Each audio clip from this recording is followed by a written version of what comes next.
Ada 4 waktu yang sangat mustajab untuk kita berdoa kepada Allah dalam bulan Ramadan. 4 waktu ni simpan. Balik bagi tahu kepada anak-anak, bagi tahu kepada cucu, bagi tahu kepada menantu, bagi tahu kepada adik-beradik, bagi tahu kepada kawan-kawan.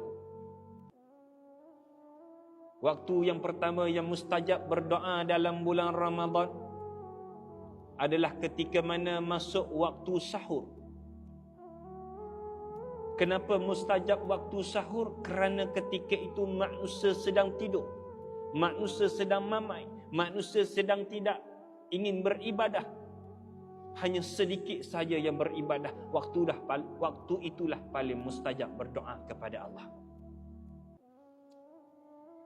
Waktu yang kedua yang mustajab berdoa kepada Allah adalah ketika mana dekat dengan waktu berbuka.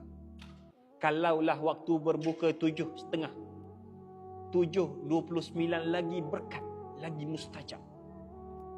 Kenapa waktu tu mustajab berdoa kepada Allah? Kerana waktu tu ghalibnya, kebiasaannya manusia sedang buat apa? Kalau berbuka di kedai makan, sibuk nak pilih menu makanan, sibuk nak pilih meja. Kalau berbuka di rumah, sibuk nak hidang makanan. Itu belum cerita lagi ibu yang sedang memasak. So macam mana nak berdoa, Ustaz? Tidak perlu angkat tangan, melalui hati mintalah apa yang kita nak minta kepada Allah. Kerana saya tahu dalam kalangan kita ada ibu yang sedang duduk di rumah, yang sedang memasak kepada anak-anaknya, kepada suaminya untuk berbuka. Waktu yang ketiga yang mustajab berdoa kepada Allah adalah sepanjang bulan Ramadan. Bayangkan, dalam 365 hari ada satu momen, ada satu hari yang sangat mustajab berdoa kepada Allah, ketika mana waktu asar pada hari Jumaat.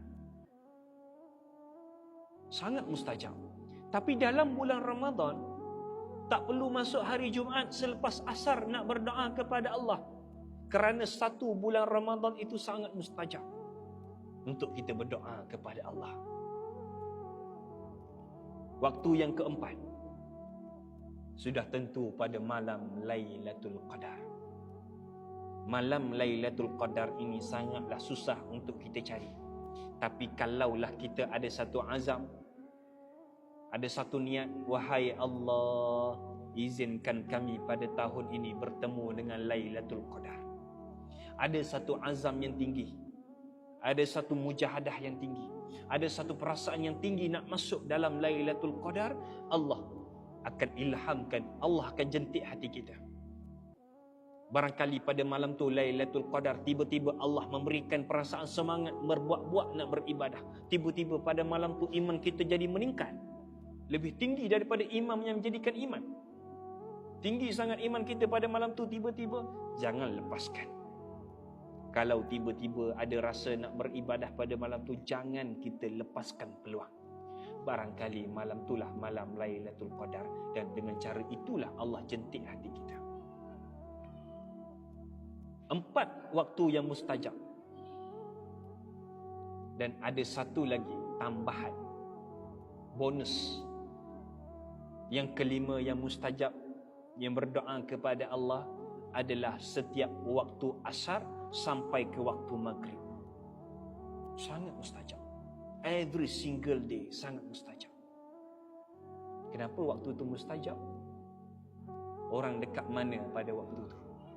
Bazar Ramadan. Orang dekat mana pada waktu itu? Atas katil tidur kerana penat bekerja. Orang di mana pada waktu itu sedang menyiapkan tugasan-tugasan kerja. Waktu itulah mustajab berdoa kepada Allah. Tapi jangan tinggal solat asar. Berdoa, asal lupa, Ustaz. Tak boleh macam tu.